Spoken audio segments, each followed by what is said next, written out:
Lagi ma-pray ang gabi. At magnanasig mahugas na kamay at kahisan.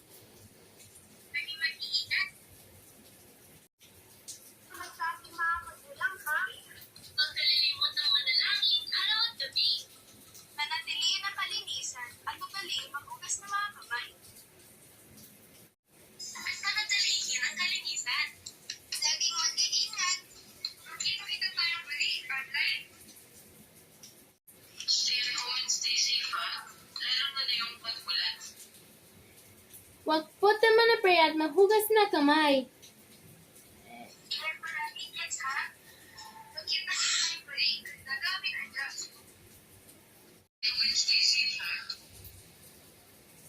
Dahil maraming mag-aalala sa susunod ko na Diyos. Huwag baga panalaging gabi at lagi maghugas na kamay at parinig kahihisan. Meron din ano magkumahin.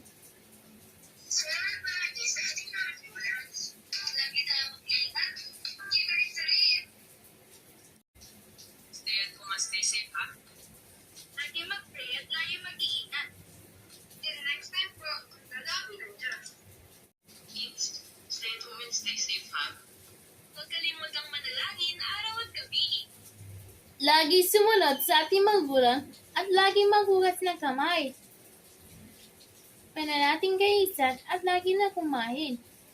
Makita-kita tayo may grabe ng Diyos. Kita-kita sa online, ha? Stay at home and stay safe, ha? Tayo marami sa susunod ko ng Diyos. Lagi mahugas na kamay at lagi sumunod sa ating magulang. Lagi tayong maging masunuring bata, ha? Kids, stay at home and stay safe, ha? Tayo man palaging gabi at mahugas na kamay. Meron din ang kumain. Kaya kids, ugali ay pumutong sa decision tuwing araw ng linggo. Nakita tayong mali sa susunod mula namin ng Diyos. Always pray, day and night. Safe, ha? Huwag kayo balagi na gabi. Kaya naman lagi ang mahugas na kamay at palagi na kumain at lagi man-serve na kahihisan. Hanggang sa muli, kids. Kita, kids. Stay at home and stay safe, ha? Huwag po mananalaging gabi. At lagi sumunod sa ating magulang. Lagi mahugas na kamay at maating kahihisan. Serve na natin kumain.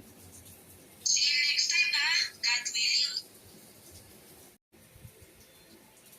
Safe at makita-kita tayong muli sa susunod kung tuwapin ng Diyos. Always pray, day and night. At lagi tayong mag-iingat. Tuwapin ng Diyos. Always pray, day and night. At lagi tayong mag-iingat. Kids, stay at home and stay safe, ha? Okay, bago kumain. At lagi mag-pray, araw at gabi. Safe, ha? Huwag po naman na pray. At lagi natin hugas na kamay at lagi pa natin at lagi sumunod sa ating magulang at naman natin kumain.